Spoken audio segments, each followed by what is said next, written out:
ចានៅក្នុងវីដេអូនេះអ្នកគ្រូនឹងកែលំហាត់នៅក្នុងមេរៀនប្រាក់ខាតដែលលំហាត់ទី1ហ្នឹងគឺគេឲ្យយើងចូលបំពេញចន្លោះខាងក្រោមដែលកឡោនទី1គឺជាកឡោនតារាងប្រាក់ថ្លៃទិញនៃវត្ថុផ្សេងកឡោនទី2គឺជាកឡោនប្រាក់ថ្លៃលក់កឡោនទី3គឺជាកឡោនប្រាក់ខាតអញ្ចឹងមុននឹងអ្នកគ្រូកែលំហាត់អ្នកគ្រូបញ្យល់យើងបន្តិចទាក់ទងនឹងពាក្យថាប្រាក់ខាតគឺជាប្រាក់ដែលលក់លក់វត្ថុហ្នឹងគឺអត់បានស្មើថ្លៃដើមមានន័យថាលក់ទៅវាបានតិចជាងថ្លៃដើមឬក៏ថ្លៃដែលពេលទិញមកហ្នឹងអញ្ចឹងលក់បានតិចជាងគឺវាបានទៅជាប្រាក់ខាតតែបើសិនជាយើងទិញវត្ថុហ្នឹងមកឧទាហរណ៍យើងទិញ500យកទៅលក់វិញបាន1000អាហ្នឹងវាលក់បានលើសថ្លៃដើមអាហ្នឹងគេហៅប្រាក់ចំណេញដល់ពេលយើងទិញមក500តែលក់ទៅវិញបានតែ400អញ្ចឹងវាលក់បានតិចជាងអាពេលទិញមកហ្នឹងអាហ្នឹងគេហៅថាប្រាក់ខាតអញ្ចឹងបន្ទាប់ពីយើងយល់ហើយទាក់ទងនឹងប្រាក់ខាតហ្នឹងឥឡូវយើងមើលលំហាត់យើងបន្តិចអញ្ចឹងលំហាត់កវិទ្យុនេះគឺគេទិញមកតម្លៃ62000រៀលដល់ពេលគេយកទៅលក់វិញវិទ្យុហ្នឹងគឺលក់បានត្រឹមតែ51000រៀលទេលក់ទៅបានតិចជាងពេលទិញមកអញ្ចឹងគេសួរថាតើខាតប៉ុន្មានអញ្ចឹងយើងចង់ដឹងថាខាតប៉ុន្មានគឺយើងត្រូវយកប្រាក់ថ្លៃទិញនេះប្រាក់ដើមហ្នឹងដកថ្លៃលក់ទៅយើងនឹងដឹងថាខាតប៉ុន្មានហើយអញ្ចឹងយើងយកប្រាក់ថ្លៃទិញហ្នឹងគឺ62000ដកនឹងប្រាក់ដែលលក់បានគឺ51000ចឹងយើងដាក់សរសេរលេខឲ្យត្រូវតាមខ្ទង់មកអានេះយើងគិតនៅក្នុងក្រដាសព្រៀងណាយើងចាប់ផ្ដើមដកពីខ្ទង់រាយអញ្ចឹង0ដក0ចាស្មើ0 0ដក0ស្មើ0 0ដក0ស្មើ0 2ដក1ស្មើ1ចា6ដក5នៅសល់1នេះគឺជាប្រាក់ខាតអញ្ចឹងលក់អត់បានដល់ប្រាក់ថ្លៃទិញទេទើបតែលក់បន្ថែម11000ទៀតបានស្មើនឹងប្រាក់ថ្លៃទិញអញ្ចឹងមានន័យថាខាត11000ចឹងយើងបំពេញមកកន្លែងចន្លោះចុចហ្នឹងចាយើងបំពេញមកគឺ11000ចា11000ហើយរៀលយើងមិនបាច់ដាក់ទេដោយសារគេដាក់ឲ្យយើងរួចហើយអញ្ចឹងបន្ទាប់មកយើងមើលលំហាត់ខចាលំហាត់ខប្រាក់ថ្លៃទិញគឺ98000ដល់ពេលលក់ទៅវិញអត់ដឹងថាប្រមាណទេប៉ុន្តែគេដឹងថាខាត800ចឹងយើងដឹងហើយថាប្រាក់ថ្លៃលក់នេះគឺយើងរកទៅត្រូវឲ្យឃើញតិចជាងប្រាក់ថ្លៃទិញដោយសារតែលក់អត់បានប្រហែលថ្លៃទិញហ្នឹងហើយបានវាខាតអញ្ចឹងចង់ដឹងថាប្រាក់នឹងថ្លៃលក់ហ្នឹងប្រមាណគឺយើងត្រូវយកប្រាក់ថ្លៃទិញហ្នឹងចាដកជាមួយប្រាក់ខាតទៅយើងនឹងឃើញប្រាក់ថ្លៃលក់ហើយអញ្ចឹងបានន័យថាវាខាតប៉ុណ្ណឹងបានន័យថាលក់អត់ដល់ថ្លៃទិញ800ហ្នឹងអញ្ចឹងយើងយកប្រាក់ថ្លៃទិញហ្នឹង98000ហ្នឹងដកប្រាក់ខាតទៅយើងនឹងឃើញប្រាក់ថ្លៃលក់អ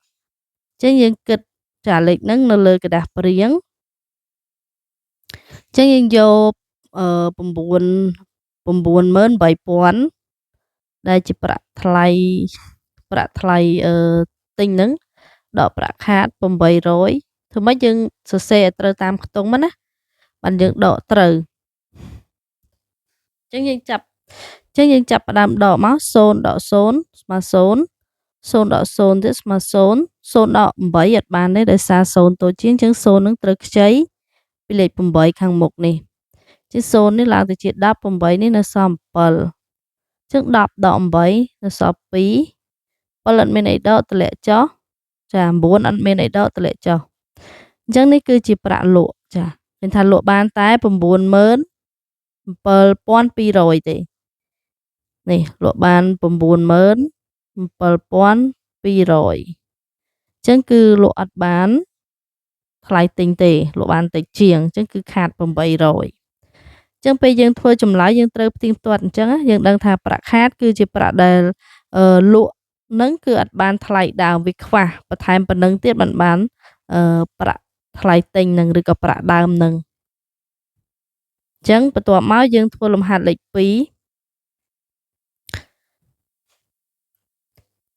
ចឹងលំហាត់លេខ2គេឲ្យយើងចូលបំពេញតារាងខាងក្រោមអានេះតារាងកឡោនទី1គឺប្រាក់ថ្លៃទិញកឡោនទី2ប្រាក់ថ្លៃលក់និងកឡោនទី3ប្រាក់ខាតអញ្ចឹងជួរទី1នេះទិញ60000លក់វិញបានតែ55000 ចឹងយើងចង់ដឹងថាខាតប្រមាណយើងត្រូវយក60000ដក5500តែបើយើងគិតចេញក៏ដាក់មកតែបើគិតមិនចេញទេយើងដកមក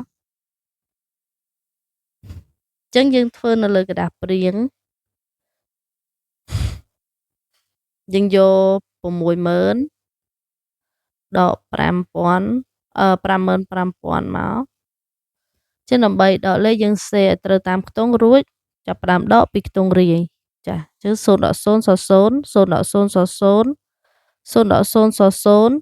0ដក5អត់បានទេត្រូវខ្ចីពី6ជា0ឡើងទៅជា10 6នេះសល់5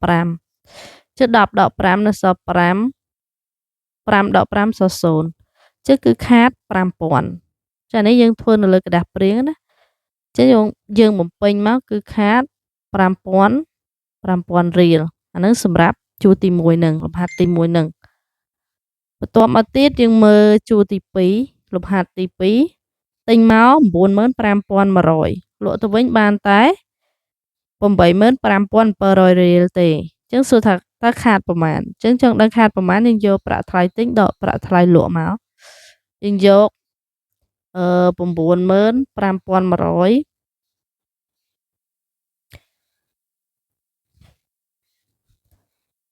95100ដកនឹងប្រាក់ថ្លៃលក់គឺ85700ចាអានេះដូចរៀងអត់ស្អាតណាពិបាកមើលណាសុំទៅសេសារថ្មីយើងយក95100ដកនឹង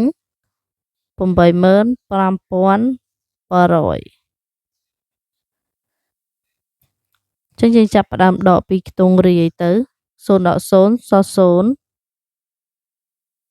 ចាទៅមក0ដក0សល់0ទៀត1ដក7អត់បានទេដោយសារ1តូចជាងចឹងខ្ចីពី5 1ឡើងទៅជា11 5នៅសល់4 11ដក7សល់4 4ដក5អត់បានទេខ្ចីពី9ចឹង4នឹងឡើងទៅជា14ហើយ9នេះនៅសល់8 14ដក5សល់9 8ដក8សល់0អញ្ចឹងគឺខាត9400យើងបំពេញមកចាអញ្ចឹងយើងដាក់មក9400រៀល9400រៀលតមកទៀតយើងមើលជួរទី3លំហាត់លេខ3ទិញមក100,000វត្ថុនឹងទិញមក100,000លក់វិញបានតែ80000ទេអាហ្នឹងបើយើងគិតចេញក៏យើងដាក់មកបើគិតមិនចេញទេក៏យើងដកតែនេះយើងគិតមាត់ចេញណា100,000ដល់80000ចឹងសល់20000ចឹងអ្នកគ្រូបំពេញ20000ទៅហើយមកចាបើយើងគិតមិនចេញទេយើងប្រើប្រមាណវិធីដកមកឃើញដូចគ្នាទេមួយទៀតប្រាក់ថ្លៃទិញគឺ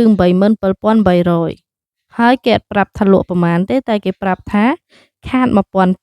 អញ្ចឹងថ្លៃលក់នឹងត្រូវតិចជាងប្រាក់ថ្លៃទិញនឹង1500អញ្ចឹងចង់រកប្រាក់ថ្លៃលក់យើងយកប្រាក់ថ្លៃទិញនេះដកប្រាក់ខាតមកនោះយើងនឹងឃើញអញ្ចឹងគឺយើងយក87300 87300ដកប្រាក់ថ្លៃខាតគឺ1500មកចឹងដកមកឃើញ86300ចឹងយើងបំពេញមក86300រៀលមួយទៀតលំហាត់ចុងក្រោយ